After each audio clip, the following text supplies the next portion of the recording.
Tak tegur sapa, momen pertemuan Paula Verhoeven dan Baim Wong saat sidang perceraian.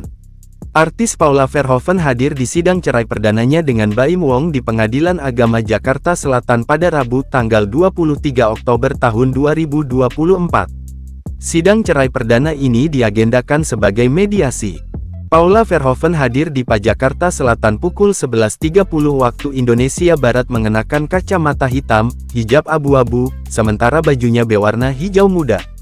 Paula hadir didampingi kuasa hukumnya dan juga terlihat adiknya, Chelsea Verhoeven, mendampinginya. Hadir di Jakarta Selatan, Paula irit bicara. Paula hanya menebarkan senyuman ketika dibombardir beberapa pertanyaan oleh awak media.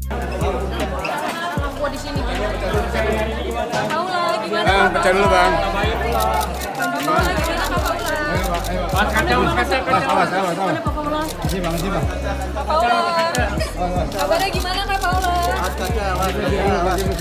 Sebelumnya, Baim Wong sudah lebih dulu hadir di Jakarta Selatan sekitar pukul 9 waktu Indonesia Barat. Baim Wong menunggu nomor antrean namanya dipanggil. Setelah pukul 11.30 waktu Indonesia Barat, Baim masuk lebih dulu ke ruang sidang. Lalu, disusul Paula yang masuk ke ruang sidang. Terlihat tidak ada interaksi antara Paula dan Baim Wong.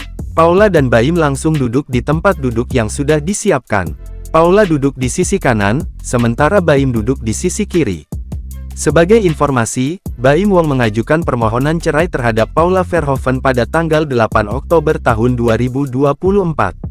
Baim menduga Paula berselingkuh. Permohonan talak cerai sutradara film Lembayung itu terregister dengan nomor perkara 3477 PDT G_2024_PAD.JS per tanggal 8 Oktober tahun 2024. Baim Wong menikah dengan Paula Verhoeven pada tanggal 22 November tahun 2018. Keduanya dikaruniai 2 anak laki-laki.